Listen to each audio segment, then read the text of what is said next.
सरयू नदी के तट पर बसे भारत के प्राचीन शहर अयोध्या को। तो वीडियो में आगे बढ़ने से पहले चैनल को सब्सक्राइब करना ना भूलें। जय श्री राम दोस्तों, आज हम आए हैं विश्व विख्यात प्रभु श्री राम की जन्मभूमि अयोध्या जी के दर्शन करने के लिए। श्री पावन धाम अयोध्या अपनी गौरवशाली संस्कृति, सभ्यता और इतिहास से हम सभी को अपनी ओर आकर्षित करती है। अयोध्या जी वो नगरी है जो रामायण काल से ही देश की संस्कृति का अहम हिस्सा रही है। आपको प्रभु श्री राम की जन्मभूमि अयोध्या के दर्शन और यात्रा की संपूर्ण जानकारी इस वीडियो में मिलेगी, जैसे कि अयोध्या कैसे आना है, कौन सी बेस्ट होटल और धर्मशाला में रुकना चाहिए, यहाँ पर खाने पीने की क्या व्यवस्था है और अयोध्या में आप एक दिन में कौन कौन से प्रमुख मंदिरों में दर्शन कर सकते हैं। साथ ही पर पर्सन कुल खर्चा कितना आएगा, ऐसी कंप्लीट इन्फॉर्मेशन आपको इस वीडियो में मिलेगी, तो वीडियो को पूरा जरूर देखना। चलिए आज मेरे साथ घूमिए श्री पावन धाम अयोध्या। और दोस्तों कमेंट बॉक्स में जय श्री राम जरूर लिखें। अयोध्या जी माँ सरयू नदी के तट पर बसी हुई है। सरयू नदी का उल्लेख प्राचीन महाकाव्य रामायण में मिलता है। ये इतनी पवित्र मानी जाती है कि मानो इस पवित्र नदी में स्नान करने से जाने अनजाने में हुए पाप धुल जाते हैं। अयोध्या की भूमि को उपजाऊ बनाने और भगवान श्री राम के जन्म का साक्षी बनने में सरयू नदी का योगदान रहा है। जो भी श्रद्धालु अयोध्या में आते हैं वो यहाँ पर सबसे पहले स्नान करते हैं, बाद में मंदिरों के दर्शन के लिए जाते हैं। माँ भगवती सरयू नदी के किनारे 14 प्रमुख घाट है। इनमें गुप्त द्वार घाट, कैकई घाट, कौशल्या घाट, पाप मोचन घाट, लक्ष्मण घाट और जानकी घाट आदि विशेष उल्लेखनीय है। यहाँ पर आप एक दिन में पूरी अयोध्या को बहुत ही अच्छे तरीके से घूम सकते हैं। तो सबसे पहले अभी हम आ गए हैं राम की पैड़ी पर। राम की पैड़ी वही स्थान है जहाँ पर दीपावली में भव्य दीपोत्सव मनाया जाता है। यहाँ की दिव्यता और भव्यता देखकर आप दंग रह जाएंगे। राम की पैड़ी को बहुत ही खूबसूरती से बनाया और बसाया गया है। पास में ही बहुत ही प्यारा सा गार्डन भी बनाया गया है। यहाँ पर आप आराम से बैठकर कुछ पल सुकून के व्यतीत कर सकते हैं। यहाँ पर घूमने में आपको बहुत ही ज्यादा शांति मिलेगी, तो आप यहाँ पर कुछ समय जरूर बिताना। पूरे घाट पर विशाल मंदिर बने हुए हैं। उन्हीं में से प्रमुख यहाँ का प्राचीन नागेश्वर महादेव मंदिर स्थापित है। इस मंदिर को भगवान श्री राम के बड़े बेटे कुश के द्वारा भगवान नागेश्वर नाथ जी का प्राण प्रतिष्ठान और मंदिर की स्थापना की गई थी। नागेश्वर महादेव मंदिर में दर्शन करने के बाद में पुल पार करके 100 मीटर की दूरी पर अब हम आ जाएंगे लता मंगेशकर चौक।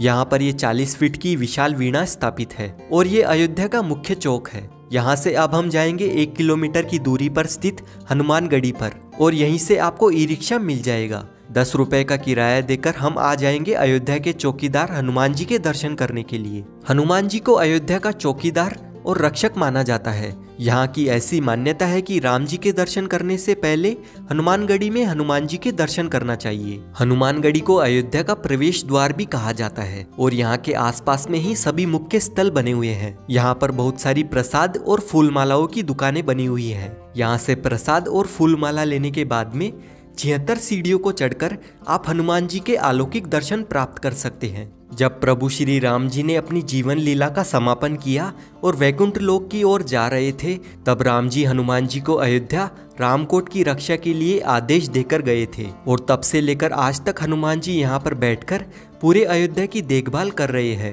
और इसीलिए हनुमानगढ़ी ऊंचे टीले पर स्थित है और ये टीला एक किले जैसा दिखता है। मंदिर में हनुमान जी माता अंजनी की गोद में बैठे हुए हैं। ऐसा कहा जाता है कि लंका दहन और रावण पर विजय प्राप्त करने के बाद में जब भगवान श्री राम अयोध्या वापस आए थे, तब से हनुमान जी इसी स्थान पर विराजमान है। इसीलिए इस स्थान को हनुमानगढ़ी और हनुमान कोट कहते हैं। इस मंदिर की सभी दीवारों पर हनुमान चालीसा और चौपाइयाँ लिखी हुई है। साथ ही हनुमानगढ़ी के बिल्कुल सामने रामकोट मंदिर बना हुआ है। कहते हैं कि किसी समय में ये अयोध्या का सबसे ऊंचा मंदिर गिना जाता था। रामकोट यानी कि किला, राम जी का किला। ये मंदिर राजद्वार मंदिर है। रामायण और रामचरितमानस में राजद्वार का जिक्र सैकड़ों बार आता है और यहीं से रामकोट क्षेत्र की शुरुआत होती है। यहाँ से 100 मीटर की दूरी पर दशरथ महल बना हुआ है और वहीं से 150 मीटर की दूरी पर कनक भवन, माता सीता और राम जी का महल स्थित है और कनक भवन से 250 मीटर की दूरी पर राम जन्म भूमि स्थित है। यहाँ पर दर्शन करने के बाद में अब हम लोग आ जाएंगे दशरथ महल में दर्शन करने के लिए।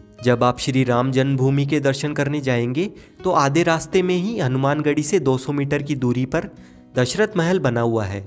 हनुमानगढ़ी से ये जो रास्ता आपको सामने की ओर नजर आ रहा है ना, बस इसी रास्ते में आपको सामने ही दशरथ महल का मुख्य द्वार दिखाई देगा। महल के अंदर प्रवेश करने के बाद में यहाँ पर आपको भव्य महल बना हुआ दिखेगा। यहाँ की ऐसी मान्यता है कि राजा दशरथ ने इस महल की स्थापना त्रेता युग में की थी। महल के अंदर बहुत ही प्यारा सा मंदिर बना हुआ है। यहाँ पर प्रभु श्री राम सहित पूरा परिवार विराजमान है। यहाँ पर हमें पिताजी दशरथ के साथ में चारों भाई और तीनों माताएं संग राम जी के पूरे परिवार के साथ में दर्शन होते हैं और इस मंदिर की शैली आपको बहुत ही ज्यादा मनभावन लगेगी। ये महल सुंदर चित्रों और कलाकृतियों के साथ में सजाया गया है। दशरथ महल में ही प्रभु श्री राम ने अपना बचपन बिताया था।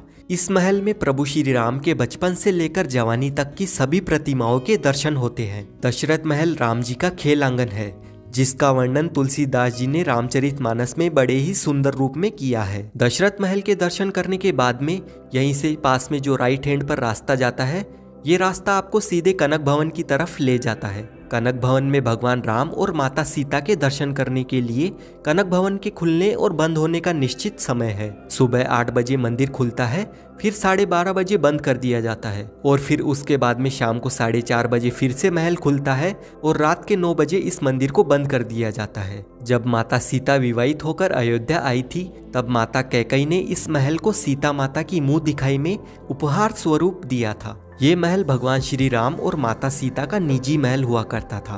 कनक भवन अपनी सुंदरता और भव्यता के लिए बहुत ही ज्यादा प्रसिद्ध है। कुछ सीढ़ियां चढ़ने के बाद में आप महल के अंदर प्रवेश कर सकते हैं। महल में प्रवेश करने के बाद में आप विशाल प्रांगण में आ जाएंगे। सामने ही माता सीता और भगवान श्री राम का मंदिर स्थापित है और ये बहुत ही प्यारा मंदिर बना हुआ है। आप इस महल के प्रांगण में जरूर बैठे। यहाँ पर गीत और संगीत का आयोजन भी होता है, जिसका अनुभव बहुत ही ज्यादा खास रहता है। आपको यहाँ पर बैठ के बहुत ही ज्यादा सुकून और शांति मिलेगी। तो आप कनक भवन में दर्शन करने जरूर आइए। कनक भवन में दर्शन करने के बाद में अब हम लोग चलेंगे राम जन्मभूमि मंदिर में प्रभु श्री राम जी के दर्शन करने के लिए। राम जन्मभूमि मंदिर के खुलने और बंद होने का एक निश्चित समय है। सुबह 7 बजे मंदिर खुलता है, फिर 11:30 बजे बंद कर दिया जाता है और उसके बाद में दोपहर 2 बजे फिर से मंदिर खोला जाता है और शाम को 7 बजे बंद कर दिया जाता है। पूरी दुनिया इस मंदिर के इतिहास को जानती है, कैसे मुगल शासकों के द्वारा इस मंदिर को नष्ट किया गया था। 1528 में इस मंदिर को तोड़कर उसी मलबे से मंदिर के ऊपर बाबरी मस्जिद को बना दिया गया था। उसके बाद कई राजाओं और वीरों ने राम जन्मभूमि पर अपना अधिकार पाने के लिए कई लड़ाइयों का सामना किया और आज भी कारसेवकपुरम में राम मंदिर कार्यशाला में राम मंदिर का वो ढांचा रखा हुआ है, जिसे सच करने के लिए कई कारसेवकों ने अपना बलिदान देकर अंत में लंबे विवाद और सैकड़ों वर्षों के इंतजार के बाद में माननीय सुप्रीम कोर्ट की 5 जजों की बेंच ने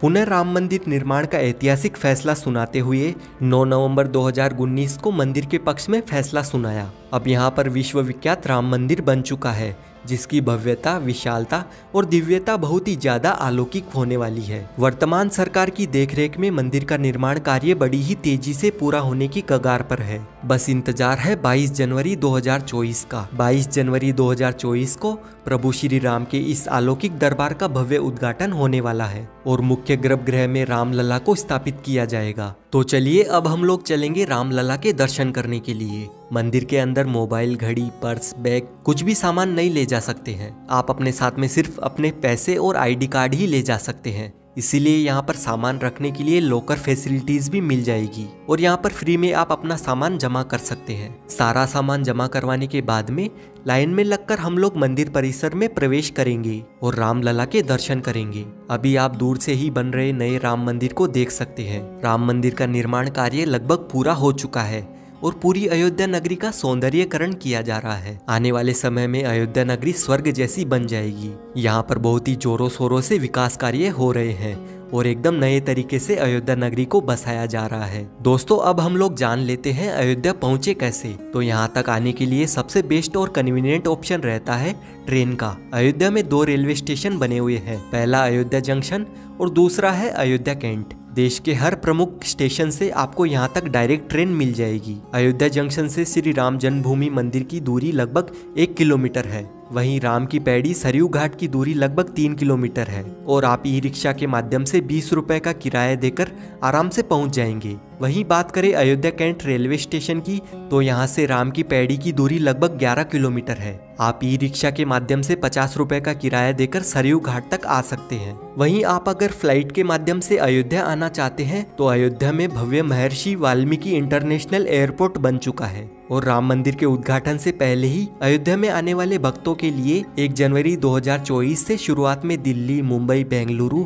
और हैदराबाद से सीधे अयोध्या तक हवाई यात्रा की सुविधा मिल जाएगी, तो आप आराम से फ्लाइट से भी अयोध्या आ सकते हैं। अब बात करते हैं कि आपको होटल या धर्मशाला कहां पर लेनी चाहिए। वैसे तो पूरे अयोध्या में बहुत सारी धर्मशालाएं और होटल बने हुए हैं, लेकिन अयोध्या जंक्शन रेलवे स्टेशन के सामने जो रोड जाती है, इस रोड पर बहुत ही अच्छे और बजट होटल मिल जाते हैं। आप यहाँ पर आराम से होटल या धर्मशाला ले सकते हैं। यहाँ पर नॉन एसी रूम 600 रुपए से स्टार्ट होते हैं, वहीं एसी रूम 900 रुपए तक मिल जाते हैं। अयोध्या में हम लोग खाने पीने की बात करें तो दोस्तों कनक भवन के पास में ही कनक सरकार रसोई बनी हुई है। इस रसोई में एकदम शुद्ध बहुत ही स्वादिष्ट भोजन मिलता है। मात्र 90 रुपए से 150 रुपए में आप यहाँ पर अनलिमिटेड थाली भोजन ग्रहण कर सकते हैं और इस रसोई में घर पर बने गाय के देसी घी से सारा खाना बनाया जाता है और यहाँ से आप अपने घर के लिए 900 रुपए लीटर शुद्ध गाय का घी खरीद कर भी लेकर जा सकते हैं। अगर आप अयोध्या आते हैं तो एक बार इस रसोई को जरूर विजिट करना। वहीं अगर आप यहाँ पर फ्री में भोजन करना चाहते हैं तो राम मंदिर के पास में ही अमावा राम मंदिर बना हुआ है। यहाँ पर राम रसोई बनी हुई है। इस रसोई में आप निशुल्क में भोजन कर सकते हैं और आपको यहाँ पर बहुत ही स्वादिष्ट भोजन करवाया जाता है। दोस्तों अगर आप अयोध्या सुबह आ जाते हैं, पूरे दिन यहाँ पर दर्शन करने के बाद में शाम को अपने घर के लिए लौट जाते हैं, तो आप मान के चलिए कि मात्र 1000 से 1500 रुपए के बजट में बहुत ही अच्छे तरीके से आप इस यात्रा को पूरा